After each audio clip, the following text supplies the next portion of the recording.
All right, good morning, everyone, and it's always a pleasure to come and get into the Word of the Lord and seek His face.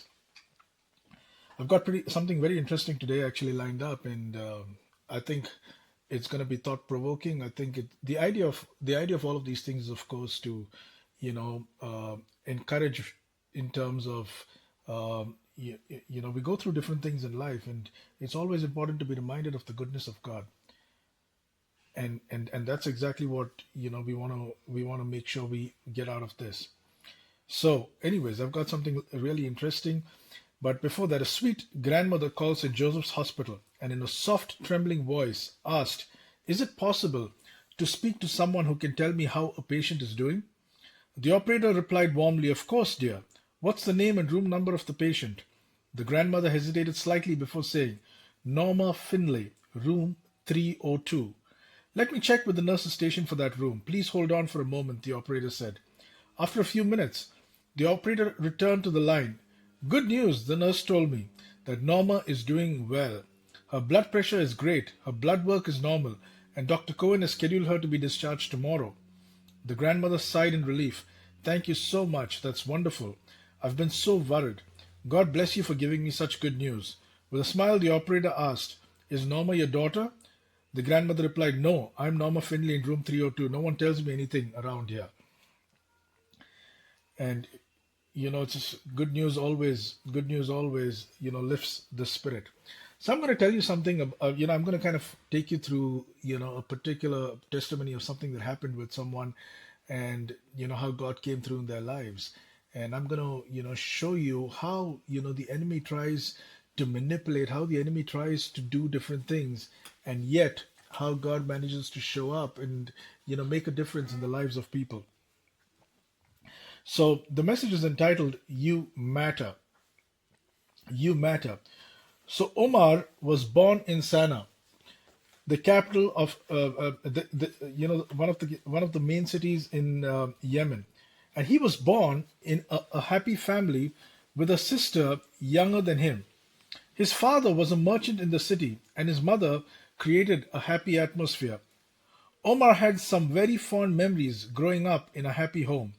When he was 13, in 2014, the world around him came to a standstill. So, for those of you who don't know, Yemen and all of these countries have been going through, a lot of,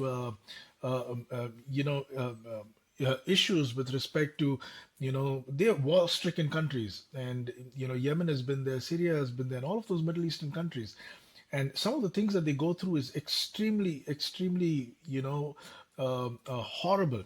So Omar was this young boy that was born. He was in this particular family, had a very loving family, and he talks about, how he enjoyed his childhood.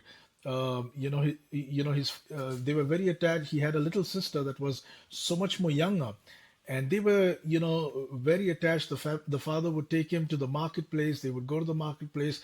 Everyone knew them. They knew everyone, and it was just such happy memories. They had, their mother was very loving, and made sure that she took care of the family really well, and it was the best memories that existed.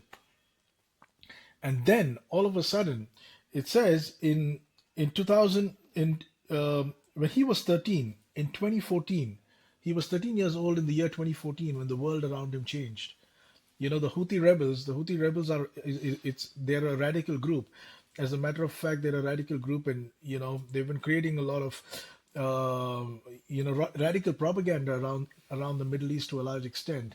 And the Houthi rebels took over the place that they were staying, and the Arab coalition came together to try and suppress the Houthi rebels.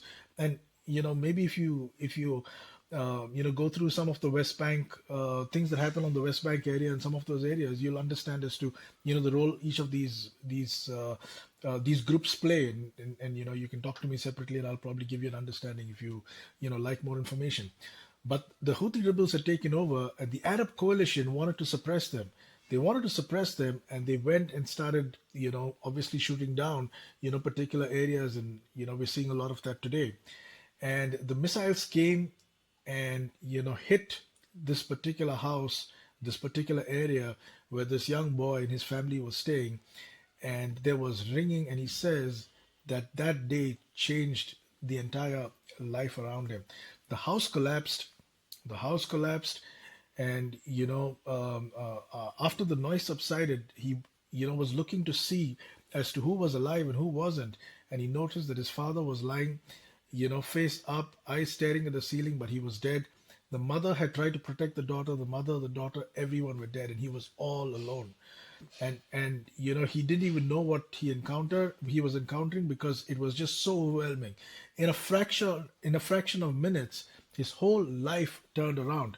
And then eventually, after 3 days, they found him hungry, they found him desperate, they found him in a bad place. And then they managed to put him in one of the camps, because all of these people that were displaced were put in specific camps. They managed to put him in one of the camps, and while he was in one of the camps, there was he and it says, while he was moved into one of the camps with the other families, Omar was filled with hatred, anger, and confusion. And that's when men with long beards came to see who they can recruit for their cause. And the reason why I kind of marked this area out, the reason why I marked it out is, there are times in life when we go through situations that we don't necessarily understand. We go through situations that can be really tough. We go through situations that we can't comprehend. And it's not abnormal for us to feel hatred. It's not abnormal for us to feel anger. It is human feelings. At the end of the day, it's in our system. So it will resonate. But you've got to be very careful, because it's at that time that the devil is coming to see who he can recruit. The devil is coming to see as to who he can pull down. The devil is coming to see as to who he can, use to destroy. And that's what you got to be very careful. And see, that's when men with beards came looking to see who they can recruit, to their cause. Abu Yusuf was the commander of that group, and he called Omar to join this radical group. And see exactly what the enemy does. They used his pain to turn it into a weapon. And if you're not careful, the enemy will use your pain to turn it into a weapon. You've got to be so careful, because the enemy always attacks when you're at your lowest, and he will use your pain to turn it into a weapon. And then they slowly began radicalizing his mind. They kept telling him there is a way to get back all he lost. And let me tell you, let me break that bubble. There is no way to get back anything you lost except through Jesus. Jesus is the only way, the truth, and the life that will set you free. Hate will not get you anything. Violence will not get you anything. It's only love that will take you to the next level. And you'll see it as we move to the rest of the story. And they told him, fulfill the purpose of his life. And that included killing and destroying. Does it sound familiar to what we hear in John chapter 10, verse 10? Where the enemy comes to kill, steal, and destroy. And that's exactly what they were telling him. To kill, steal, and destroy. So if there is a message of killing, of stealing, and destroying, you can be rest assured God doesn't have a hand in it. While religion can cover it up and make it look, beautiful in so many ways, believe me, God doesn't have a hand in it. And, I was talking to someone very recently, and, there's so much that happens, in terms of conflict and, all sorts. And someone, put some scriptures together, and they were correlating the scriptures with something that's happening. And to my mind, I said, the Christians do that. They take, scriptures from the Bible, they try and correlate with everything that's happened just to justify that it's okay. The Islamists do the same thing. They take what's happening, they probably pick up verses from the Quran, they justify to show that it's okay. But none of it is okay, because our God is not a God of death. He doesn't come to kill, steal, and destroy. He comes to give everlasting life. That's exactly what John chapter 10, verse 10 and beyond says. It's only the devil that comes to kill, steal, and destroy. And that message is loud and clear. John chapter 3, verse 17 says, I came not to judge the world, but to save the world. Jesus came to save the world. The old covenant is very different. The new covenant is totally different. After he died on the cross, he came that we might have everlasting life. And everlasting life is meant for everyone. And that's what Jesus came to show us. So they took him to a camp in a place called Marib. And this was a hidden camp. And this is where the transformation began. Training began before sunrise, and they were made to believe that they would be martyrs. They were trained excruciatingly. They had to get up in the morning, And before the sun would rise, he would be kicked in his ribs and woken up, and he was told that sleep is not for the weak. You have to wake up and you've got to do what has to be done. They would make them run on extremely rough terrain, and he would say that the physical pain was so excruciating because his legs would be torn, and worn out, and they would be made to carry bags with heavy stones. And it was a part of their training, and they would do all of it again and again and again and again and again. And he said, that would happen in the day, and towards the evening, they would all sit, they were obviously in a particular camp. They would all sit, and then the mental radicalization would happen, where they would be told their purpose. They would be told that, hate is the weapon that, is going to, set them free and release them. And, people will be talking about their exploits, and, all of that would happen. So it was made to believe that it's okay. It was made to believe that it was normal. It was made to believe that there is nothing more. But then you got to understand that we are created in the image of God. As much as the devil wants us to believe that all of it is okay, something in our spirit always tells us it doesn't make sense. It doesn't align. It doesn't come together. And that's what began happening with him. Omar was taught how to assemble weapons and break down weapons. He was taught how to blend in, set a trap, or an explosive and get out unscathed, and how to identify and execute targets. While there was a lot of mechanical training involved, the worst part of all of this was he said, the physical training wasn't so bad. I could endure it, right? But the worst thing is, I was radicalized to such an extent, there was no gray anymore. It was only black and white. It was only believers and it was non-believers. And anyone who did not believe in what we believed, right, were looked down upon. Violence became purification and sacrifice became victory. What a sad philosophy. What a sad theology. And that's exactly what the devil is doing to young lives in a lot of places around the world. And that's what we've got to be so very careful. The first assignment came his way 6 months since he arrived at the camp. They told him, it's just a test. If you can pass this test, then we know you'll be ready for bigger assignments. The assignment was to set up an explosive in the marketplace where he grew up. And this was the place where government soldiers would have lunch. And he says, he kind of packed his bag and he went to this particular place. He was supposed to set up this explosive where, government soldiers were going to be having lunch and then walk away because they knew the casualty is going to be severe. And he says he walked there. He walked past the shops where, those people knew him from the time he was a little boy. And he saw the smile on their faces. Little kids walking around and playing and jumping around. It just reminded him of his childhood. And he walked up there, he set up that explosive, and he walked away.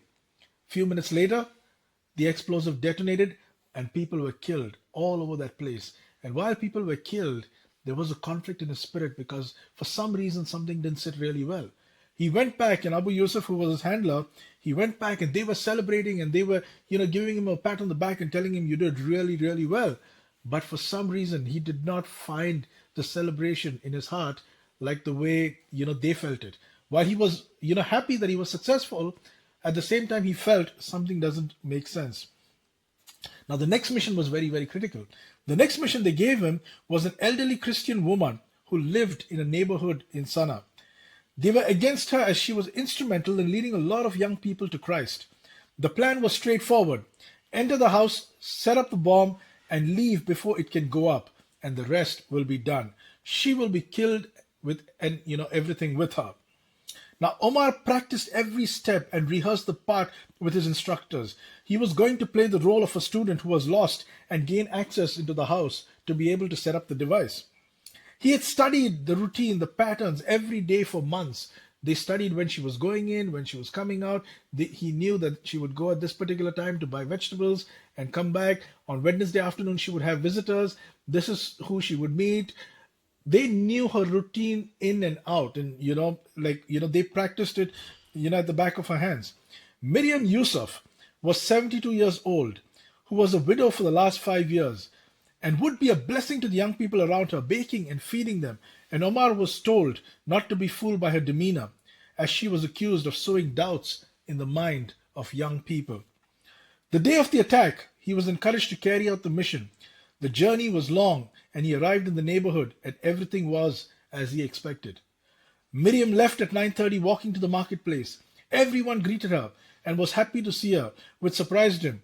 Omar followed Miriam and came to the house, at 4 in the afternoon. And when he kind of followed her and was observing everything that she was doing in the marketplace, he was kind of surprised because the children were very happy to see her. Everyone loved her. As a matter of fact, he says even the dogs ran up to her because even they also loved her and she would feed them. And she was the kind of person that brought light everywhere she went. So he came back and he needed to obviously prepare. So he went and perched himself on another building, waiting for her to come back to the house so that he can, execute his plan. 4 o'clock in the evening, she comes back. She comes back and she goes into her house. So now he's prepared that he's going to approach her and tell her that he's a student who's lost and gain access. He had books and everything in his backpack. And he goes to the door and he knocks on the door and she opens it and she tells him, very nicely, are you looking for something? Are you lost? And he says, yes, I'm actually lost. I'm a student. I'm looking for the library and I don't know where to find it. And she smiles at him because she knows the library is like really, really far away and something doesn't make sense. But she smiles at him and she tells him, the library is really far. I think it makes sense for you to come and, have something to drink because you look really tired. So come have something to drink and then, spend some time talking to me. And then afterwards, you can go about your business. So he comes and he starts spending time talking to her. And, she says, just wait. I just brought some fresh herbs from the market so I can make you a nice blend of tea. So she goes in, makes him this beautiful blend of tea, which reminds him of exactly the way his mother used to make tea, brought, some snack and refreshment and put it out. And, she told him, why don't you, have something to eat and, have this tea to drink and you're going to be refreshed. And she was just so, loving and so welcoming. And he says, this disarmed him completely. He did not expect this reception. Because in training, they were taught that there will be resistance. There needs to be force entry. You need to push your way through. But when this happened, it disarmed him completely and he didn't even know what to expect. So Omar saw books piled up and it caught his eye, were pictures made by children, notes of gratitude and love which caught his attention. And while they were having their, snack and drinking their tea, he felt so much of love and tenderness. And she asked him, so what is the subject that you're studying? And he said history, and he didn't know anything about it, but he said history. And then, he tried to, bring up a little bit about history. And she said, that's such a beautiful subject. As a matter of fact, we have so much to learn from our history because that's what teaches us what we should be careful of. And especially in a war-torn country like ours, history has so much to teach us. And, the conversation continued.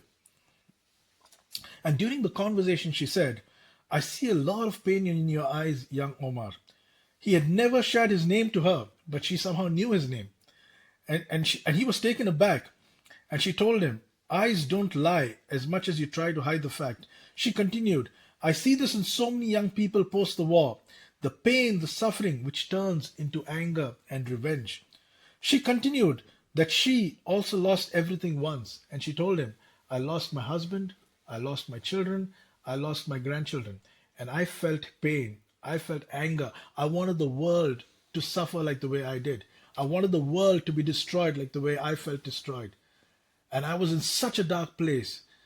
And the good thing is Jesus found me and turned my world upside down, turned my world around and taught me that hatred, anger, violence will not give me what I lost, but instead that love, generosity and kindness what will give me everything that I've lost. And Jesus showed me who I can actually be.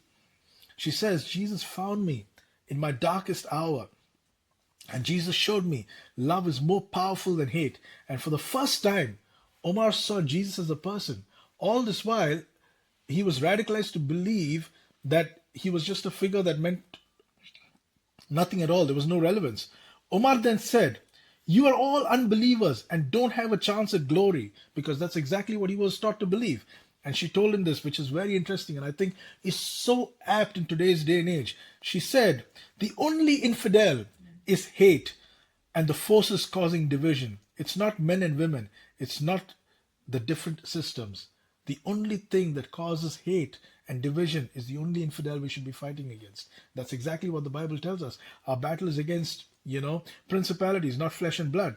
And she continued, Jesus came for all of us, Muslims and non-Muslims, and he is the Prince of Peace that can heal any division or form of hate or wound. And she picked up a Bible and asked if she can read something, and he began reading. And this is exactly what she read to him. And it was in Mark chapter 11. And I put two versions together here just to give you perspective. Matthew chapter 11, verse 28, it says, 28 to 30, it says in the Amplified, "Come to me, all who are weary and heavy burdened by religious rituals that provide no peace, and I will give you rest, refreshing your soul with salvation. Take my yoke upon you and learn from me, following me as my disciple, for I am gentle and humble in heart, and you will find rest, renewal, blessed quiet for your souls. For my yoke is easy to bear, and my burden is light." The Passion says, "Are you weary, carrying a heavy burden? Come to me and I will refreshen your life, for I am your oasis. Simply join your life with mine. Learn my ways and you'll discover that I'm gentle, humble, easy to please. You will find refreshment and rest in me, for all that I require of you will be pleasant and easy to bear." And she told him this, and for the first time, it started resonating that there is a window of peace somewhere. There is a window where I don't need to be who I am, pressured day in and day out. And, and it's such a beautiful part of the scripture. It says, verse 30, in Matthew chapter 11, it says, "For my yoke is easy to bear and my burden is light." Religion has made that yoke heavy. Religion says you got to do this, you got to do that, you got to do this. If you don't do all of this, then God is not going to be happy with you. But the Bible very clearly tells us his yoke is not heavy, because God is interested in a relationship, and that's birthed out of love, which clearly goes to show us that the relationship we have with God is more important than everything else that amounts to what religion tries to teach us. And that's exactly what the world is battling with today. For the first time, Omar felt a peace like he never felt before since his family. Miriam asked her, "Are you tired?" And he responded, "I am exhausted." She told him, "Jesus wants to carry your loss and your pain, which is heavier than what you have in your backpack." For the first time, he felt there was no need to perform. There was no need to be a certain way. And Jesus loved him no matter who and how he was, and he did not need a performance or sacrifice to be loved. It's so important for you to hold on to that one aspect. God doesn't expect for you to do A, B, and C for him to love you. He loved you before the foundations of the earth. He loved you before you were even created, because that's who he is. He doesn't expect performance. Now, and a lot of religion teaches us you got to pray this many times, you got to fast this many times, you got to do you got to do that. All of it is fine, but regardless of whether you do it or you don't do it, it doesn't diminish the love of God. The reason why the Bible tells us you do A, B, and C, it's so that it improves the quality of our life. It doesn't remove the love of God that resonates in our life. You got to understand it. There's a very, very clear bifurcation. And he says, and I read this again, for the first time he felt there was no need to perform. There was no need to be a certain way. For Jesus loved him no matter who and how he was, and he did not need a performance or sacrifice to be loved. Omar restlessly opened his backpack, put the device on the table, and told Miriam that he was there to kill her, and that was his mission. She did not seem surprised or taken aback, and what surprised Omar was that her eyes were still full of love. She told him, "I know Jesus sent you to me, not to destroy me, but to help you in your healing." And he asked her, "How did you know that?" And then she told him, 3 days back, she had a dream of a young boy walking towards a door, and he had weapons of hate. He had weapons of death, with him, and Jesus was walking with him. And Jesus spoke to this elderly lady and told her that she is to welcome him, and she will be instrumental in making a difference in his life. And she said, "For 3 days, Omar, I was waiting and I was praying and I was waiting for you. I was excited. I went and brought fresh stuff because I knew you were coming, because Jesus told me you were coming. And I was waiting for you because I know when Jesus was walking next to you, there was something special that was going to happen."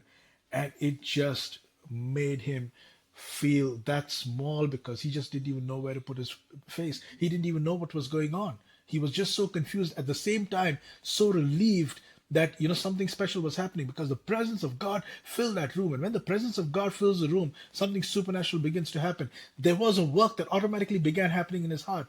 The work happened in his heart, and automatically that hate started getting disarmed automatically. The hate started disappearing. The anger started disappearing. All of the things that he was taught started disappearing. We have to understand we are created in the image of God. And when we're created in the image of God, that's our default setting. When you have a particular system that's not working, what do they tell you? They tell you to restart it because it goes back to the default setting. Or you go to a computer, when you're doing recovery, you restore it back to default setting, because that's when it's going to work perfect. That's the only time we're going to be working perfect, when we get it restored back to our default setting, because we are made in the image of God. And so Omar asked, "What do I do?" And she led him to a prayer of surrender. And for the first time, Omar felt a weight lifted and darkness seemed to dissipate. Miriam said, "Welcome to the family, brother Omar, and Jesus has made you a new creation." Now, Omar was concerned about the dangers ahead of him, and he discussed with Miriam how difficult this will be. Miriam assured him, "Jesus did not bring you this far to abandon you." She made a few calls, told Omar, "Someone will be there soon, and they will have everything set up." Now, this was a group that would help people that were, radicalized and walked back and, wanting to change their lives and give their lives to Christ. Omar was confused on why someone would be ready to show compassion to someone who was only causing destruction. Miriam explained, "You came with devices of hate, and Jesus transformed you into a testimony of love. Now you are a brother and will spread love wherever you go." And of course, there was a long journey. There was a new life. There was a new mission. He had to change the way, he went about doing stuff. And all of this training, all of the brainwashing, it all felt so different from his new life. And Miriam taught him, you know, praying is having a conversation with the Lord. It's no more about ritualistic prayers. So he started, talking to the Lord. And Omar was placed with a family. The man in that family, his name was Abu Marcus, and they had two children. And he blended in as an older brother. And Abu welcomed him and told him that they were praying for him before he even knew. And they welcomed him, and Abu would teach him about, the word, and walk him through. He got involved with the community, and he blended in so very well. Now, some of these extremists were obviously, very upset because of what was happening. So they found reason to have this elderly lady, Miriam, arrested. And Miriam was arrested, and everyone was just so sad about it and upset. But yet they rejoiced in the Lord. And this is what got me so, charged up, because something really bad had happened. And yet they were excited in the Lord because, while they were sad, they said it gives her an opportunity to go out there and minister to the people in prison. And that's exactly what she did. She went into prison. She was there for, a bit of time, and she changed lives in prison. And, when you go through something like this, it makes you to understand, you look at everything from the lens of gratitude. You look at everything from a lens of thanksgiving, which so often when you have everything, you don't do. And any time, there was a problem, there was a setback, they would always look at it and say, we know God has a better plan. We know God's got something else that's going to come out of it. And that's how they would approach everything. And I thought that was just so refreshing. I've there's so much more to the story, but, I kind of covered the main parts just to give you an idea in terms of, how God made a difference in the lives of these people.